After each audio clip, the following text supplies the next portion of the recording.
So, Maja, you can take it away. Okay, so hi again. Welcome to the Words Futures Day, Young Voices 2025. This session is brought to you by Teach the Future, a global nonprofit dedicated to embedding futures literacy in education worldwide. The Words Futures Day is a partnership with the Millennium Project. Right now, we are all a part of a 24-hour global conversation about our futures. Isn't exciting? Creating a space where all generations, especially young voices, can share their visions, concerns, and action-driven projects towards a better tomorrow. This will be streamed on YouTube, so let's make this conversation count. Share your thoughts and join the global discussion using the hashtag that I will share in the chat with you. So, facilitators, please take it away. Okay, I will translate into Portuguese. Boa tarde, boa noite, bom dia, dependendo de onde você estiver no planeta, girando na roda do conhecimento. É uma sessão que vai ser em português. Agradeço a presença de todos que têm o português como língua nativa e também aos que não têm. Thanks for those here who do not speak or understand Portuguese for being here. And I ask you please to access the closed caption resource. You see at the bottom of the Zoom, go to the auto translate to the language you are most familiar with. Okay, thank you. So, bem-vindo ao Dia Mundial do Futuro. That's right. Is that okay? Are you hearing? Yeah. Ok, bem-vindo ao Dia Mundial do Futuro. Ok.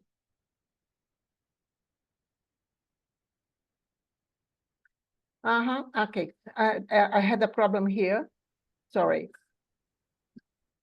Bem-vindo, novamente, ao Dia Mundial do Futuro, Vozes Jovens 2025. Vai ser uma sessão oferecida a vocês pelo movimento Teach the Future, uma organização global sem fins lucrativos dedicada a incorporar a alfabetização de futuros na educação em todo o mundo. O Dia Mundial do Futuro é uma parceria com o Projeto Milênio. Nesse momento, nós estamos participando de uma conversa global, 24 horas sobre o futuro, criando um espaço em todas as gerações, especialmente as vozes jovens, possam compartilhar as suas visões, as suas preocupações, projetos orientados para ações em direção ao amanhã melhor. O evento também vai ser transmitido pelo YouTube e, portanto, vamos fazer essa conversa valer a pena. Compartilhe as suas ideias e participe da discussão global usando o hashtag que eu vou colocar aqui no chat, WFDIYV. Agora eu vou me apresentar como facilitadora, uma das facilitadoras. Eu sou a Rosa Alegria, trabalho na equipe global do movimento Teach the Future e estou aqui para co-facilitar essa sessão, junto com a minha querida colega Lídia Caldana e junto com os nossos ilustres convidados jovens Israel Cairose e Isabelle Cristina. A gente escolheu esse tema, futurofobia, medo do futuro, porque é um fenômeno fundamental para o que a gente está vivendo hoje, né? Principalmente para trazer no universo da juventude que está aqui junto com a gente. E esse fenômeno se intensificou muito nesse século XXI. O futuro tem ficado cada vez mais assustador. E se a gente olhar para trás, o século XX, ele foi o século que acreditou no futuro. Era uma época de otimismo, progresso acelerado, revoluções tecnológicas. Muita gente acreditava que o futuro, o amanhã, o dia depois, ia ser bem melhor. Mas a gente entrou no século XXI, né, e essa confiança foi desaparecendo. O Franco Berardi tem um livro chamado Depois do Futuro, em que ele diz que o século XXI acabou com o futuro. Não tem mais espaço para a gente pensar nas possibilidades, sempre é uma ameaça, muitas crises, a policrise, né? Crises climáticas, instabilidades políticas, ansiedades de todo gênero. E a sociedade e o governo foi sendo tomado cada vez mais pelo poder econômico, pelo capital financeiro, através da mídia, através da publicidade, cada vez mais tomando o controle do que é mais precioso na criação de futuro, que é o imaginário. É a grande riqueza que só o ser humano pode ter. Nenhum outro ser vivo tem esse recurso de criação. Então, a imaginação coletiva, que é poderosa, foi se dissolvendo. Aí a gente foi assumindo projeções dos outros, profecias de quem tem o poder econômico, colapsos anunciados, né? E, de repente, o futuro foi sendo um tipo de colonização mental. E quem está sentindo essa crise, esse impacto de forma mais profunda? Jovem. Né? Aí eu não vou nem falar as fontes, mas aqui são todas pesquisas com fonte, depois eu coloco no chat. 60% dos jovens estão preocupados com o futuro do planeta. 60%. 45% afirmam que isso afeta a vida deles no dia a dia. Olha só. E para muitos, o medo de um colapso climático e social é tão grande e que 40% dos jovens não pensam em ter filhos. É algo realmente sem precedentes na história. E, ao mesmo tempo, dados outros, né, mostram também uma queda no potencial da imaginação do ser humano. A NASA fez um estudo sobre o nível de criatividade que existe no ser humano desde que ele é criança até ele vai virando adolescente. E isso vai caindo. Então, quando ele é criança, de 3 a 5, ele tem 98% das crianças têm alta criatividade. Aí, quando chega nos 10, 30%. Ó, de 98 para 30, quando chega nos 10 anos. E 12%, somente 12% no caso, adolescentes, quando chegam aos 15. E aí eu pergunto, o que acontece quando uma sociedade perde a sua capacidade de imaginar novos mundos? Se sente incapaz de sonhar. Agora, se o futuro se tornou um peso, é preciso olhar para isso com muita seriedade, com muita atenção. Nós precisamos urgente recuperar essa capacidade. Tem muitos conceitos de grandes pensadores originais do futuro. Por exemplo, a Elise Boulding, que ela fala do long present, o presente longo. É preciso olhar bem para trás do passado, há 200 anos, 100 anos, e bem adiante no futuro, há 100 ou 200 anos, para que você calibre esse presente e tenha consciência de onde a gente veio e de que crises aconteceram e que foram resolvidas, foram respondidas. Sempre há caminhos. E também o último livro do Roman Skunari, que é aquele filósofo da School of Life, né? Ele veio aqui há pouco tempo no Brasil, e ele é um grande pensador sobre a ancestralidade, o fator do passado como impulso importantíssimo para a gente conseguir andar para frente. Então, ele fala que os grandes ciclos da história podem ensinar a gente a ganhar resiliência e ajudar a projetar um futuro melhor. Parece muito estranho eu, como futurista, falar da importância do passado. Mas, ao contrário do que muitos pensam, o passado tem muita importância também na visualização do futuro, que é uma grande referência, uma grande lição. Enfim, e, por último, já estou terminando, tem uma leitura básica para mim, né, que é a minha grande inspiração, que é do Fred Pollack. Ele estudou as sociedades que enfrentaram momentos de colapso de altíssima incerteza em toda a história. E eles, a partir desses colapsos, elas conseguiram aprender a viver, a criar respostas para as crises. Então, a questão não é apenas por que a gente tem medo do futuro, que eu coloco aqui, né? E aí a gente vai ouvir tanta gente incrível aqui presente, e principalmente os nossos convidados. Por que a gente tem medo no futuro? Essa é uma pergunta que não é suficiente. A outra pergunta que é importante é como a gente pode resgatar essa capacidade de imaginar caminhos, imaginar saídas de forma positiva. Trazer o princípio da esperança, do grande pensador alemão Ernst Bloch, que ele lembra que o futuro não está escrito, ele está aberto à construção. Ele está aberto a gente desenhar uma folha em branco. E a esperança é um princípio fundamental. É um princípio fundamental que nos leva a seguir adiante. Então, eu quero agora terminar dizendo, voltando ao Fred Pollack, na imagem do futuro, que a sociedade, isso foi um resultado de um estudo dele, muito profundo. As sociedades que acabaram, elas foram aquelas sociedades que tinham visões negativas. Elas pereceram. E as sociedades que ainda existem foram aquelas que se reuniram em torno de visões positivas, de sonhos em comum. Então, é isso. Vamos conversar com os jovens, com todos, os mais jovens e os menos jovens, que não, assim, não imaginam só o futuro, mas estão construindo alternativas. O que já está sendo feito, o futuro que já está presente. Porque o futuro não é um destino, mas é uma decisão. E no momento que a gente vive, tem que ser uma decisão coletiva. Muito obrigada. Agora eu vou passar para a Lídia. Obrigada, Rosa. E obrigada a todos que estão aqui. É uma honra estar aqui com vocês hoje, em pleno sábado de carnaval, né? Muito obrigada e muito animada para conversar sobre futurofobia hoje. Meu nome é Lídia Caldana, eu trabalho com estratégia de futuros, com empresas privadas, com governos, com pessoas, enfim, com todos os tipos de futuros.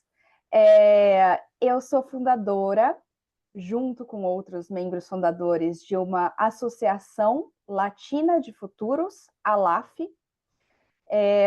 Acabamos de nascer no final do ano passado, somos uma ONG sem fins lucrativos, que quer juntar pessoas, não necessariamente profissionais, pessoas de todos os tipos de atuação, para debaterem e criarem futuros de um jeito latino-americano.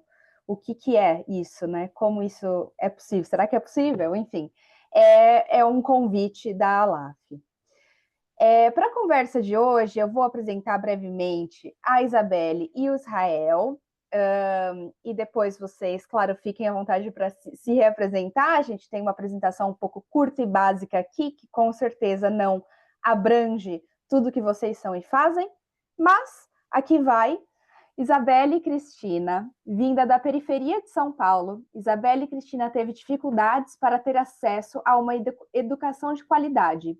Quando conseguiu aprender inglês por conta própria, estudando pela internet, descobriu o poder da tecnologia para a transformação social. Entre outras realizações, aos 14 anos, ela criou a Black Girls Project, de tecnologia colaborativa. Nós temos também o Israel Queiroz, considerado por muitos um jovem prodígio. Deixou a escola aos 12 anos para estudar de forma autodidata. Nos palcos, desde criança, já tem 2 livros publicados e acumula experiência, tendo criado, organizado e oferecido diversos treinamentos, workshops e artigos sobre inteligência emocional, desenvolvimento pessoal e gestão de conflitos. Então, estamos muito bem acompanhadas, Rosa e eu, hoje, com Isabelle e Israel, para falar sobre esse tema, futurofobia. E se o futuro não fosse uma ameaça, mas se fosse oportunidade? Então, Dia do Futuro, queremos ouvir jovens. Isabelle, Israel, por favor, abram os microfones e falem um pouco sobre essa grande pergunta. Primeiro, que prazer estar aqui nessa roda de conversa, né? Eu gosto muito dessa perspectiva de, quando a gente está falando de futuro, a gente precisa enxergar isso de uma maneira cada vez mais circular, né? E não nessa linearidade que contaram para a gente que é assim, né? Então a gente vai para a escola, depois vai para a faculdade, arruma um trabalho, que é um pensamento muito encaixotado, né? A própria palavra formação traz muito disso, né? Que a gente é deparado ao longo da vida. A gente está sendo colocado em forminhas, quando na verdade existe muito potencial para isso, né? Então, eu queria começar trazendo essa perspectiva que a gente está conversando aqui muito sobre esse resgate, né? Eu acho que quando a gente pensa sobre o futuro, é muito, muito importante a gente poder se entender a partir de qual lugar a gente olha o mundo. Cada vez mais eu tenho entendido que, quando eu era pequena, eu sempre tive essa coisa de querer mudar o mundo, de viajar, conhecer tudo. E quanto mais eu fui me envolvendo com as minhas inquietações, com as coisas que me tocavam e que eu gostaria de transformar, eu fui percebendo que eram coisas que estavam diretamente ligadas à minha vivência.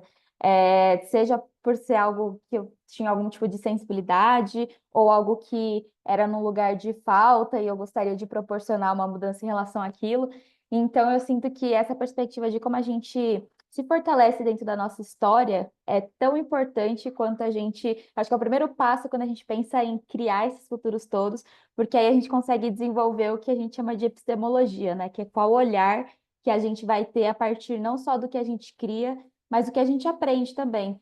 Então, e até trazendo um recorte, enquanto menina negra, vinda da periferia, as narrativas que são atribuídas a pessoas que vêm da minha realidade são muito nesse lugar da falta de potencialidade, ou desse lugar da própria história mesmo, né? De como que o processo histórico, político, social se deu por essa perspectiva da falta e não da potência da cultura, de todas as histórias que compõem essa realidade. Então, queria começar trazendo um pouco dessa questão do resgate, para a gente poder se empoderar, se fortalecer e ampliar esses diálogos, porque eu sinto que é no diálogo e quanto mais a gente conversa, que a gente descobre coisas que a gente não sabe que não sabe, e aí que moram as perspectivas mais bonitas de transformação. Passar para o Israel, porque eu sinto que essa é uma conversa tão gostosa assim de falar, porque é uma coisa que não existe ainda, então a gente tem essa possibilidade de realmente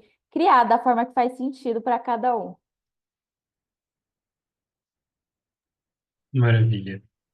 Consegue me ouvir? Tá tudo bem? Tá travado? Tudo Sim. certo? Tá bom, perfeito. Então, gratidão, Isabelle, por compartilhar, trazer um pouco mais da história, de onde vem. Eu acho esse assunto ele é muito importante, né? Porque futurofobia, né? Futurofobia é esse medo do futuro, né? E o medo, ele é uma coisa muito interessante, porque ele pode mostrar duas faces pra gente. O medo, ele pode ser algo que nos paralisa, algo que nos trava, nos impede de seguir em frente. Então, meu Deus, tem algo novo que eu não sei como lidar, tem algo que me dá medo. Então, por causa disso, eu vou travar. Por causa disso, eu não vou ir, porque é desconhecido, porque é fora da minha zona de conforto. Porque eu não tenho confiança, de uma certa forma, em mim ou no meu ambiente, para adentrar em algo fora da minha zona de conforto, fora do conhecido. Mas o medo também é exatamente o tipo de energia que a gente precisa para entrar no desconhecido. Muito curioso isso, quando você para, por exemplo, para pensar em um esporte radical que alguém está fazendo, ou algo novo que você vai fazer, né? Então, eu tô aqui, por exemplo, falando desde a Índia, né? Que para mim é 1h30 da manhã. E, e aí eu voltei agora de noite, de bicicleta, enfim, no meio de uma selva, tem porcos selvagens e umas coisas bem loucas por aqui. Então, andando de bicicleta à noite para chegar até aqui, com pouca luz, numa estrada de terra, vários tempos, eu senti medo. O medo vem. E esse medo, ele pode fazer, eu posso escolher como eu me relaciono com ele. Então, esse medo, ele pode me fazer parar, travar, não seguir em frente, desistir da jornada, tentar um outro jeito, chamar um táxi. Ou eu posso usar esse medo e falar, ok, medo tá aqui porque eu tô fora da minha zona de conforto. Medo tá aqui porque eu não sei o que vai acontecer. O medo tá aqui com informações para mim. Informação de que tem animais selvagens, informação de que pode ser perigoso, informação de que eu posso acabar batendo em um buraco. Então, essa informação que o medo traz, ela é muito valiosa para mim, na verdade, né? Então, eu tenho essa outra faceta do medo, que é usar ele conscientemente para construir o que eu quero. Então, o medo do futuro, a futurofobia, ela pode ser um uso consciente do medo para construir o futuro que eu quero.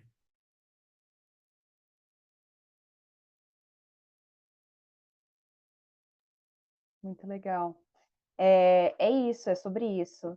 Eu acho que eu queria saber um pouco mais a opinião de vocês em relação a algumas tendências que nós temos na mídia, ou em algumas culturas, sociedades, em trazer visões, muitas vezes, distópicas, que trazem essa negatividade para o futuro, e como isso vai moldando esse medo de futuro, e versus versões mais positivas, realistas, transformadoras.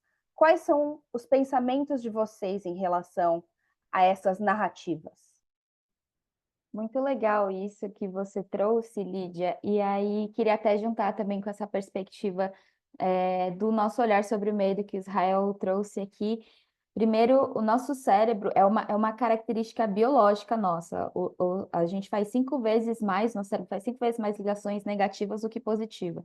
Então, naturalmente, para a gente poder gerar uma sensação positiva em relação a algo novo, o nosso corpo já é predisposto a passar por esse processo.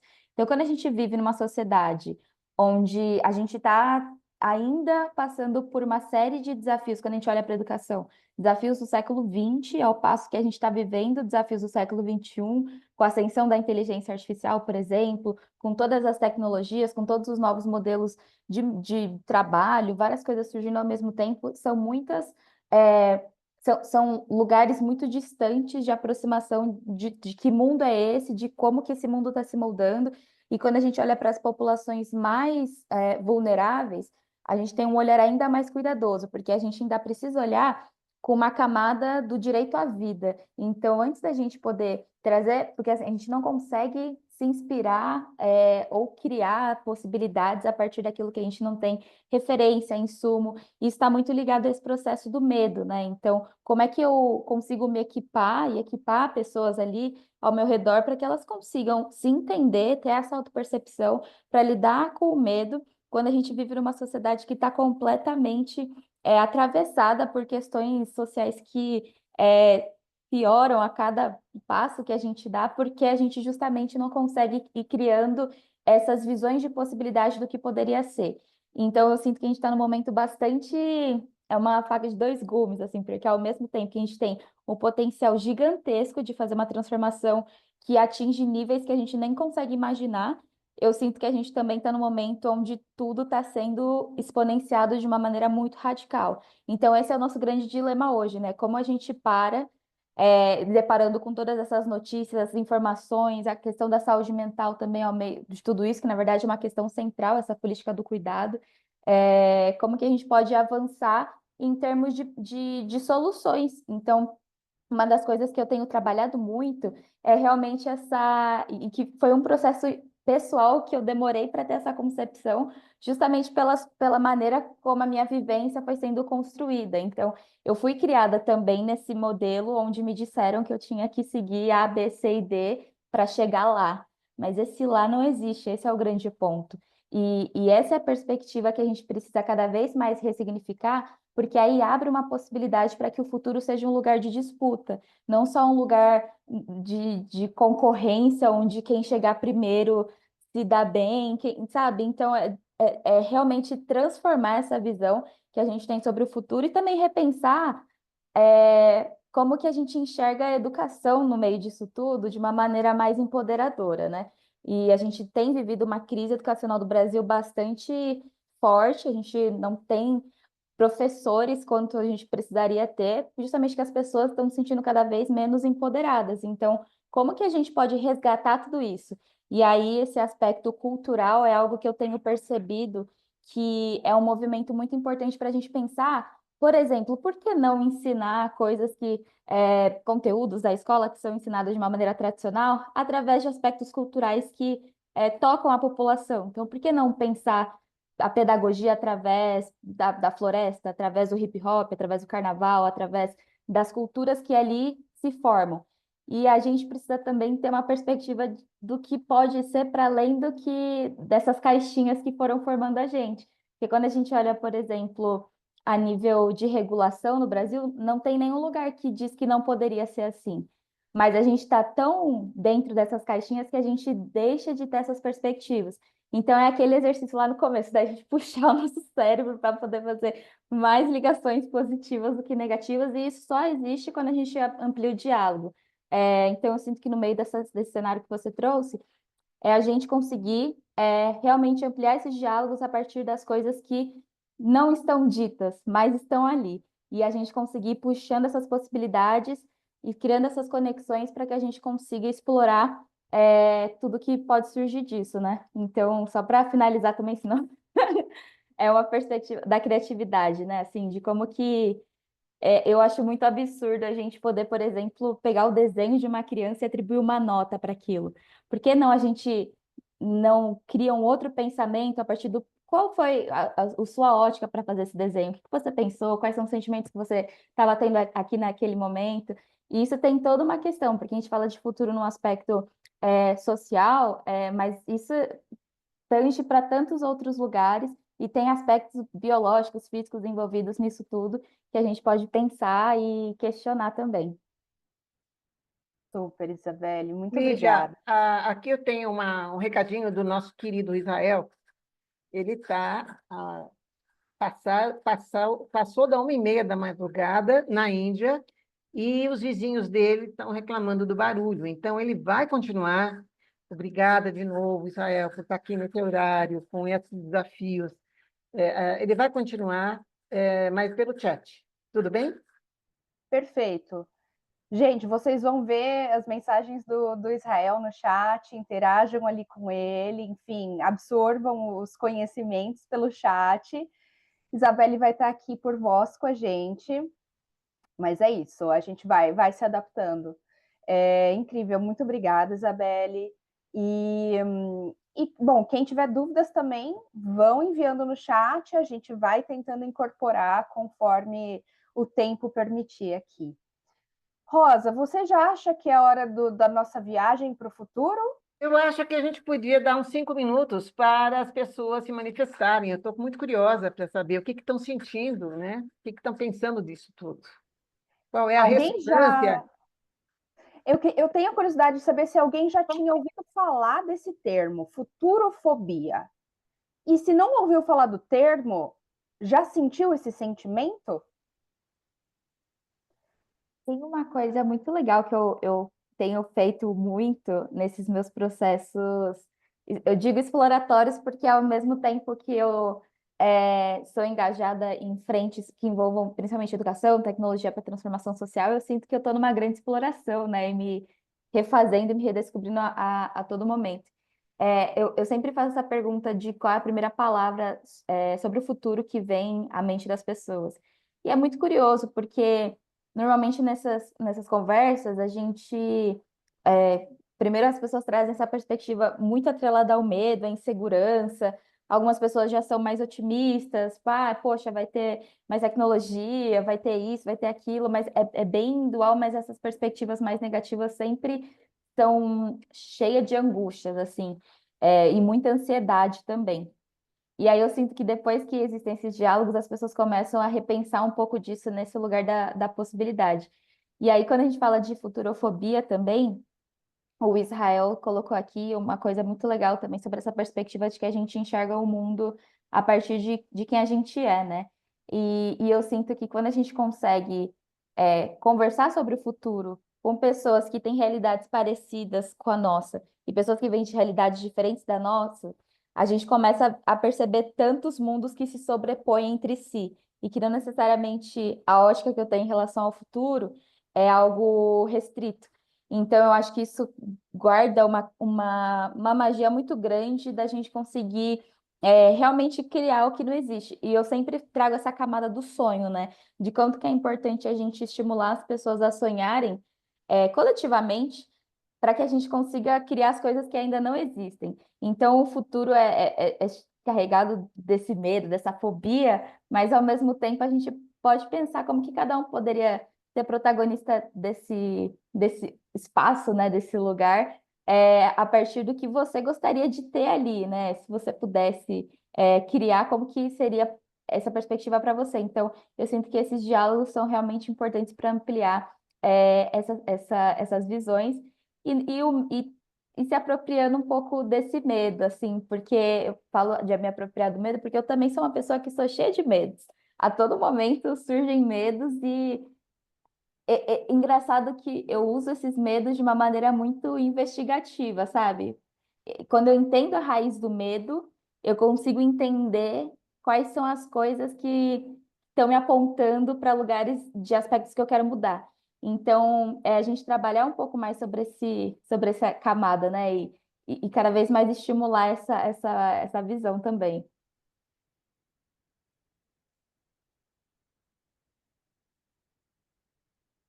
Mas aí queria falar, quem mais sente futurofobia? Ou futura ânsia, ansiedade, né? Como colocou a Joyce aqui também.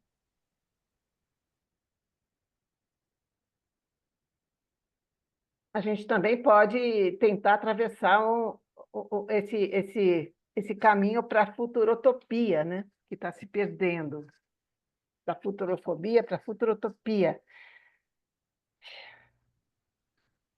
Eu vou ler aqui em voz alta a mensagem do Israel. O medo do futuro apenas quer nos dizer que o nosso medo nos diz que a direção que o mundo toma hoje não é o tipo de mundo no qual queremos viver. Que informação valiosa! Podemos usá-la para nos perguntar que mundo então queremos criar e começar com os passos práticos. É isso. Conversa com o que a Isabela estava falando. Ela sente o medo, entende a raiz e a partir daí ela consegue agir, criar, entender qual direção ela quer tomar.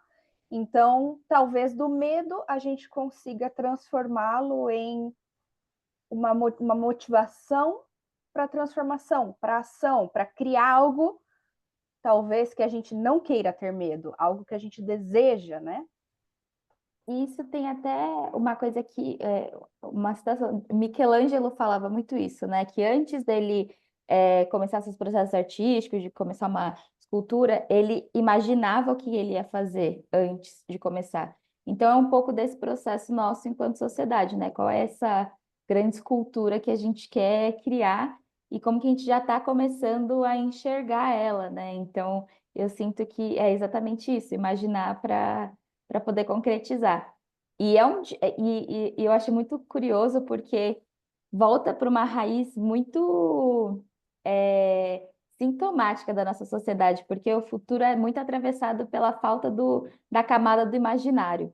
E quando a gente olha enfim, inúmeras pesquisas, eu trabalho diretamente com inteligência artificial, né? Falando de tecnologia e educação, todas as pesquisas, todos os direcionamentos para a juventude, para professores, para a política pública, é sempre atravessado por uma questão de vamos valorizar a humanidade, desenvolver habilidades para que as pessoas consigam se conectar por esse aspecto humano do ser, né?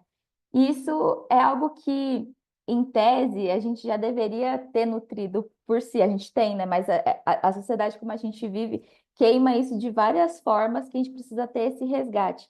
Então, como a gente pode pensar também coletivamente para criar essa inteligência coletiva no sentido de como resgatar e como valorizar essas visões para que a gente consiga de fato ir avançando, né? Mas é muito importante que a gente olhe para esse aspecto da saúde mental, que infelizmente a gente vive numa sociedade que é muito guiada atrela muito o sucesso à exaustão. E eu vejo que juventudes, principalmente, olham o futuro muito para esse lugar de sucesso, né?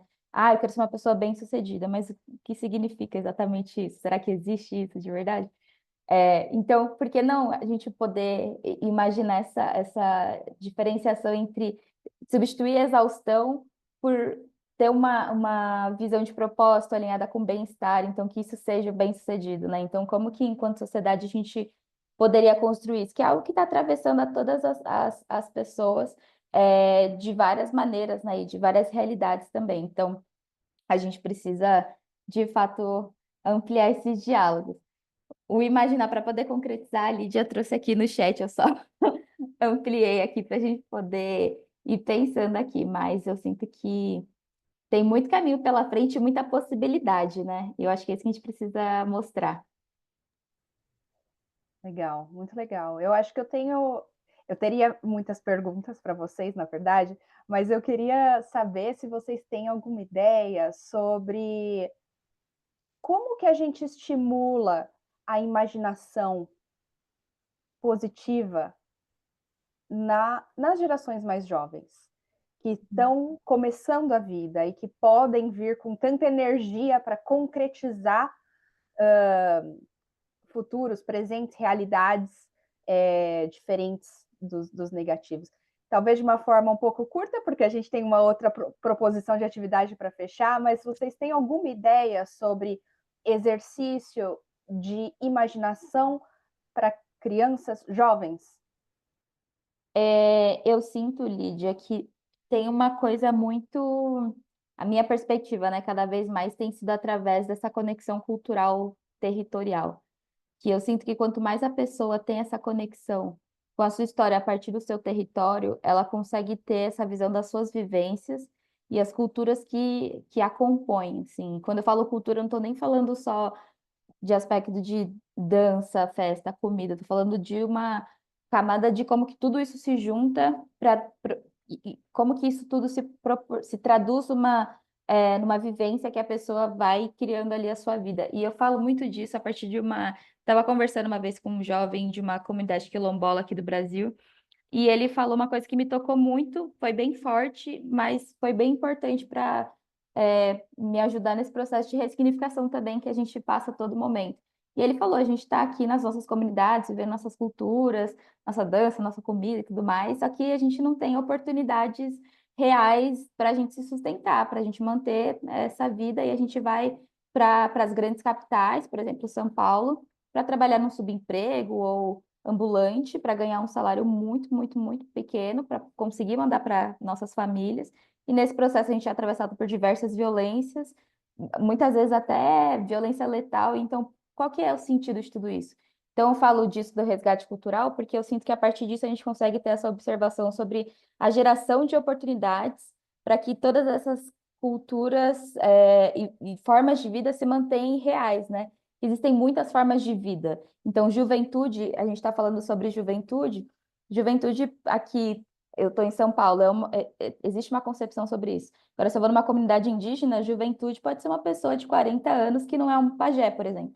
Então, o que quais são as visões de vida dentro de tudo isso, como esses tantos futuros se moldam em conjunto? Então, essa é um pouco da minha perspectiva.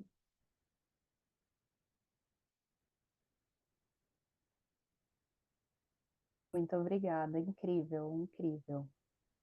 Temos aqui Israel também soltando pérolas no chat. Demais. Rosa, você quer nos conduzir agora num momento mais introspectivo para a gente encaminhar? Eu estou muito nutrida aqui com essas últimas palavras que eu ouvi, quanta sabedoria, é muito bom. E é por isso que o Teach the Future ele tem uma proposta muito clara, colocar os jovens no palco dos debates. A gente tem muito que aprender, né? Não tem mais que ficar dividindo as gerações entre letras, classificações. Estamos todos no mesmo barco, na mesma aeronave, né? E temos que aprender uns com os outros. E estamos vivendo o mesmo mundo, os mesmos desafios. 7 gerações juntas pela primeira vez na história humana, agora, com a Beta, né? Enfim. Mas, então, eu queria conduzir para a gente ir para a conclusão, que é apenas 1 hora, uma viagem, né? A sessão anterior também foi uma viagem, muita coincidência, a gente não combinou. Mas, assim, pensando que o futuro ele nasce num lugar muito precioso, né? Aqui, ele não existe. Ele parte de uma imagem mental, aí que ele começa a nascer.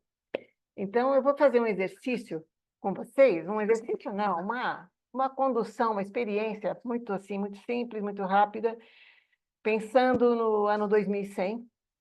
Pensa nas crianças agora que estão nascendo, pense nelas, né? Que estão nascendo os betas, né? Que estão falando agora mais uma classificação. Eu não gosto muito disso, mas enfim. As crianças que estão nascendo, os irmãozinhos, irmãozinhas, crianças da família, filho, filha, vizinho, sobrinho, enfim.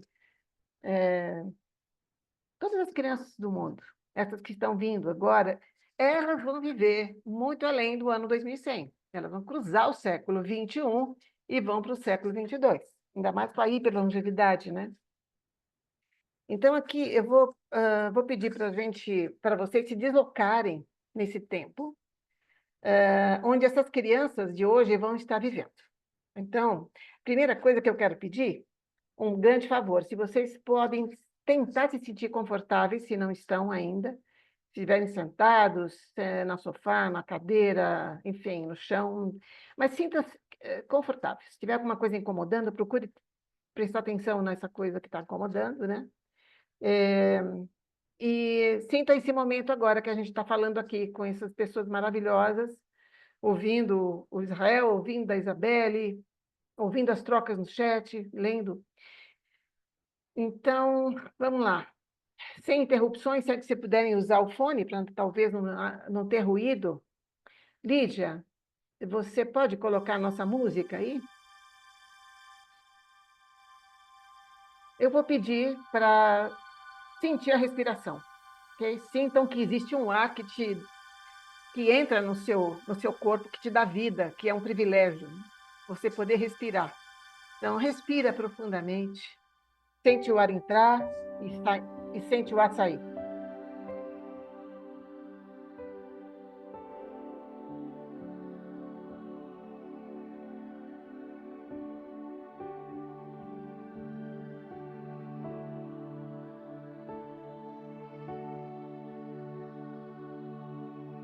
Tente agora, fecha os olhos, quem não fechou os olhos.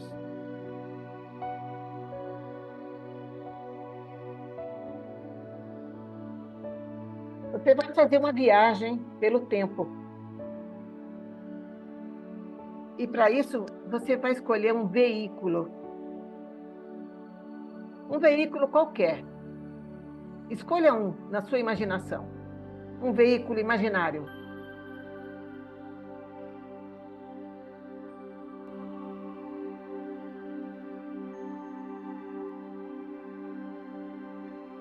Você está começando a se deslocar nessa viagem e você vai para 2100.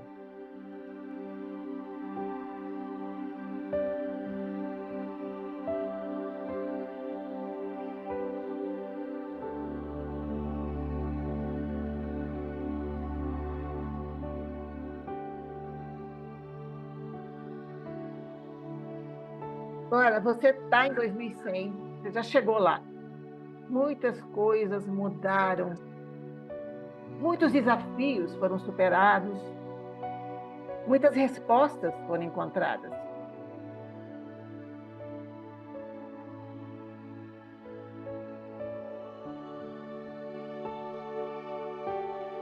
Essas respostas vieram das múltiplas crises lá de 2025.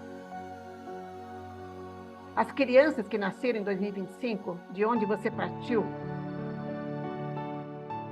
estão vivendo em 2100, hoje são adultos, em diferentes realidades, vivendo nesse mundo, em que as pessoas se sentem felizes por tudo o que foi realizado no passado.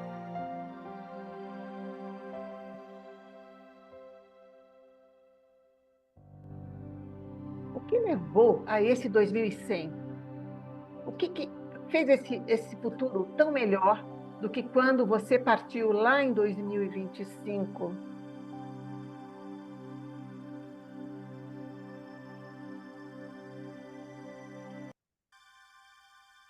Olhe ao redor. O que você está vendo? O que você está vendo ao redor? O que as pessoas estão fazendo? Como elas vivem?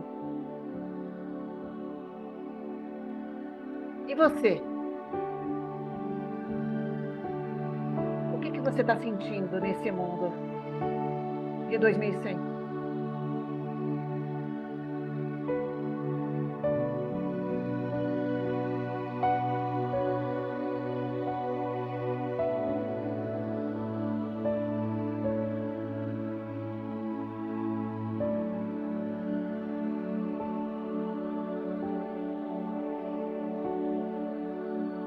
Agora, comece aos poucos, vai voltando para onde você veio, daquele mesmo veículo que você escolheu. Volta para 2025, devagar.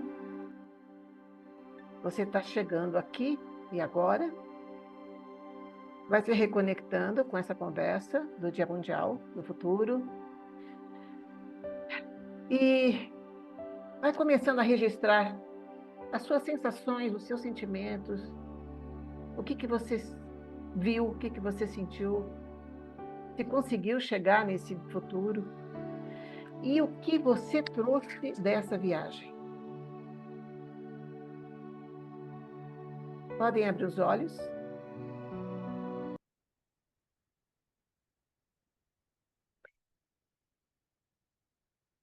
Espero que vocês tenham conseguido ouvir eu falar, porque aqui no meu mic estava alta a música. Vocês conseguiram ouvir a minha narrativa? Ah, que bom. Tem gente que consegue ir, tem gente que não consegue, mas tranquilo, é normal. A gente não aprende na escola a ir para 2100 todo dia, né? A gente aprende só sobre a história. Então, a gente tem que aprender. Mas é uma experiência que nos ajuda a alcançar. Isso é uma prática que os futuristas sempre fazem, né? A gente alcança e tangibiliza aquilo que é absolutamente mais possível tangibilizar através da imaginação. Então, eu queria ouvir quem for, pode ser no chat, pode ser aqui falando, expressando sentimentos, né? Se você sentiu, que tipo de emoção você sentiu? Medo, esperança, alegria, tristeza? Tem gente que vê cor, tem gente que sente cheiro. É claro que essa é uma experiência muito rápida, mas ela é muito importante. A gente poderia trazer isso para todos os dias para o sistema da educação, fazer as crianças... E elas não têm dificuldade, né? Quem tem mais dificuldade são os adultos. Enfim.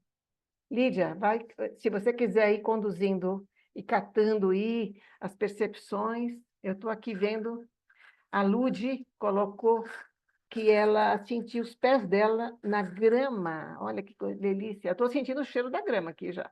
Os pés na grama, vivendo o mundo para o que ele está à nossa disposição e a gente não aprecia. Maravilhoso. A Priscila Grison, ela foi de trem-bala. Olha aí, ela foi de trem-bala para um lugar com muita natureza. Olha só que coisa Legal. linda. Ah, Eu eu fui queria... para o mato também. Você foi para o mato? Fui, Que veículo você fui escolheu? de carroça para Ah, ver roça. bem. Olha só, Foi muito bom. que Foi um delícia. presente poder fazer esse exercício aqui. Foi realmente muito gostoso. E me Eu veio já muito essa andei de presença. carroça. Eu já andei de É, carroça. Eu tenho essa idade. pois é, Ai, foi bem gostoso. quem mais, gente? Eu queria ouvir. Lídia, você fez a viagem? Conta pra gente. Não é porque você é facilitadora que você não vai falar sobre a sua experiência. Você conseguiu? Você está muda.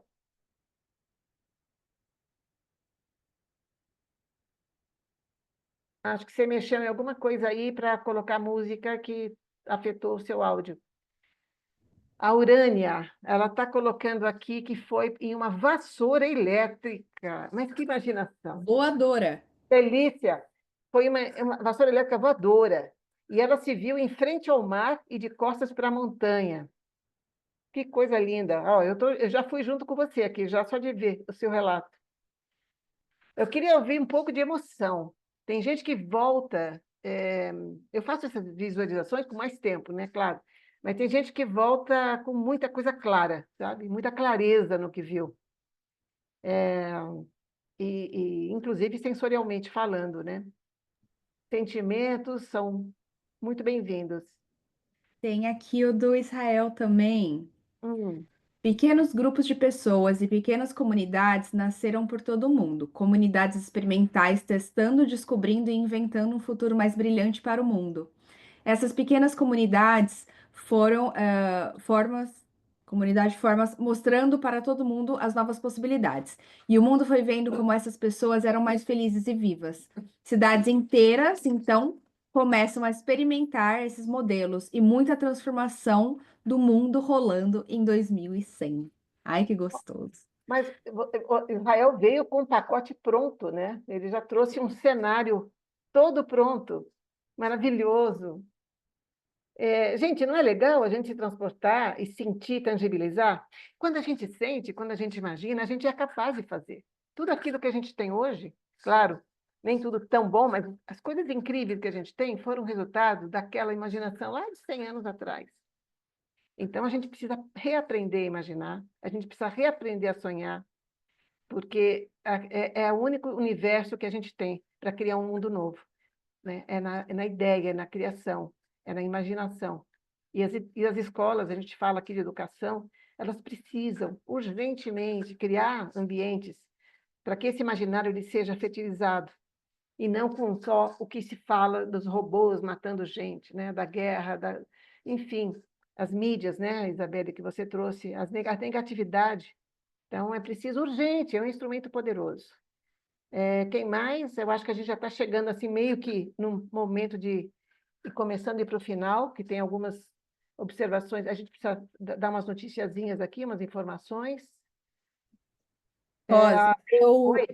eu não fiz essa nossa viagem ao futuro, mas eu estava na sessão anterior, que Tá. também me levou para 2100. E quando eu me imagino em 2100, assim como muitos de vocês, eu também me imaginei num lugar cercado de natureza. Eu estava no meio da natureza. E eu fico pensando, se todos nós aqui acabamos sempre chegando num futuro em que nós estamos na natureza, o que que a gente está fazendo hoje para que esse seja o nosso futuro? Se é isso que todos nós queremos, né? Então é um pouco esse descompasso que a gente acaba vendo entre o nosso desejo aqui, quando a gente para e pensa o que a gente quer. A gente quer verde.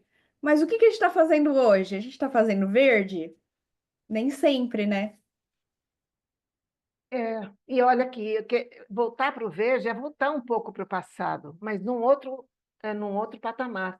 A gente nunca volta para o passado tal qual ele era. O futuro ele é em ciclos, né? O próprio Sarkar fala, ele é em ciclos. A gente pode voltar aos padrões anteriores, mas sempre com uma escala acima.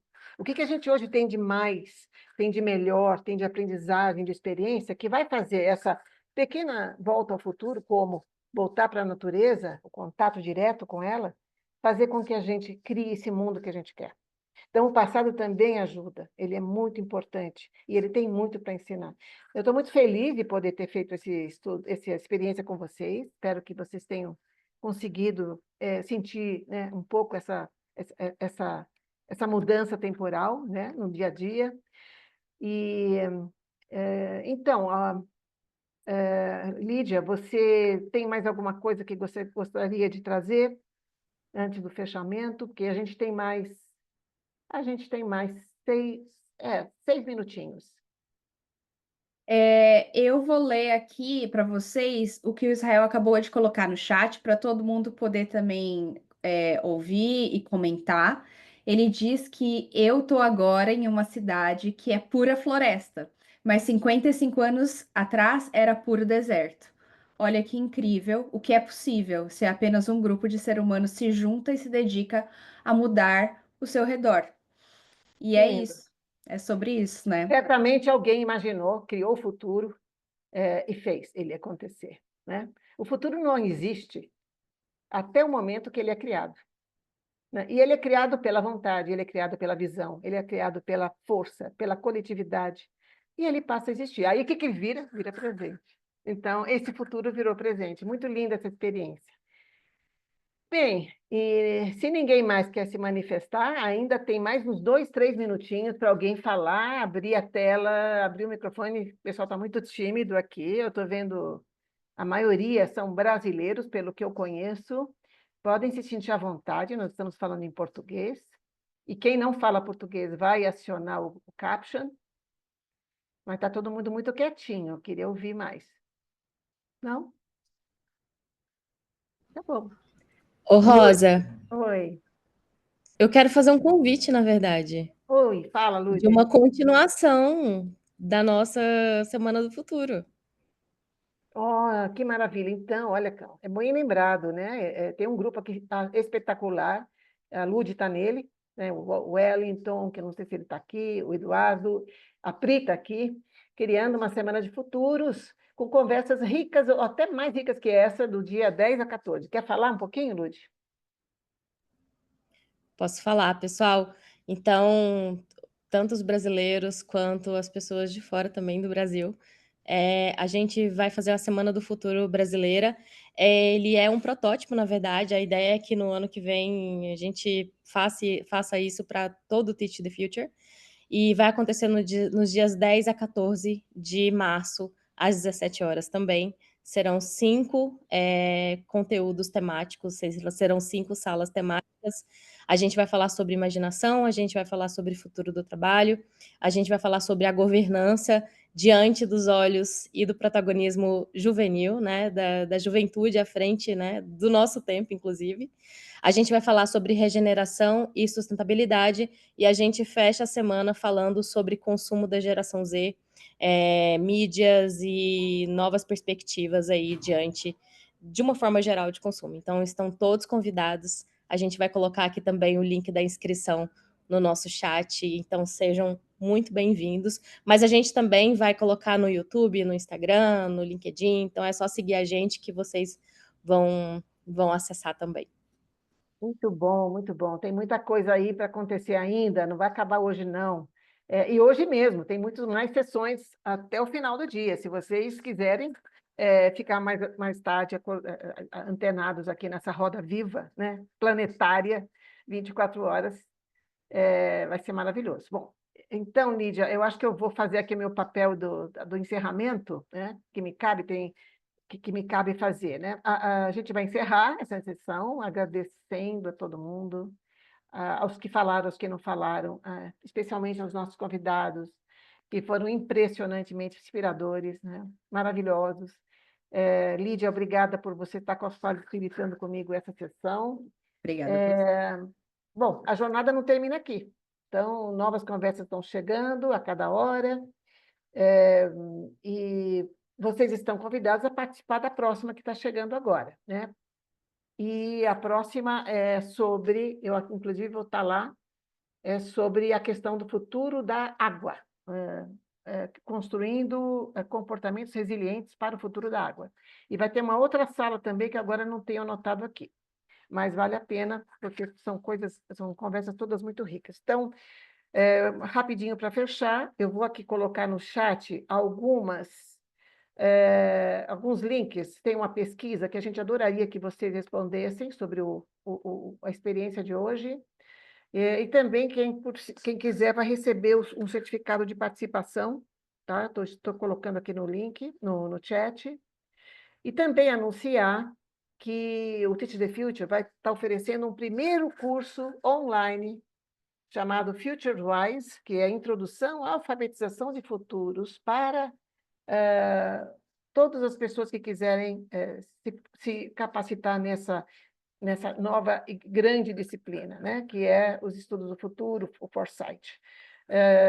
E temos o Instituto também, nós temos também um conselho de jovens maravilhosos, né, maravilhosos, de 12 a 17 anos.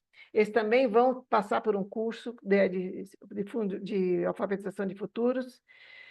E é isso, gente. Eu vou colocar aqui no chat os links para vocês responderem a pesquisa, se por favor puderem, e também como chegar nesse curso, para se inscrever no curso.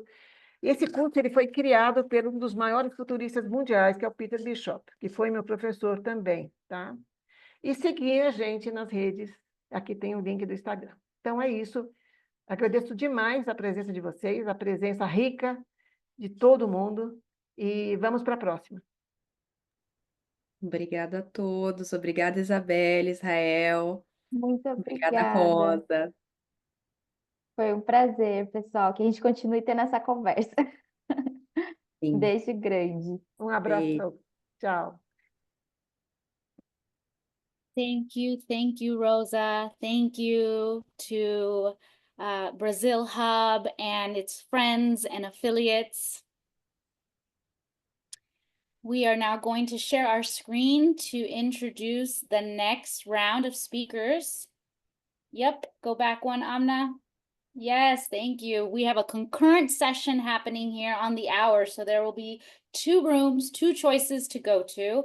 We have room A and room B. So at the bottom of your screen in the toolbar, you'll be able to locate momentarily the breakout rooms. Once we open the rooms, you can choose which session you would like to attend. Please note that if you can't see, if the breakout room is not visible, go ahead and click on more. The 3 little dots will open up and hopefully there you can locate it. And what else do I want to say about this session? Yes, room B, it could be a bilingual session, so it might be a little bit of Spanish, a little bit of English.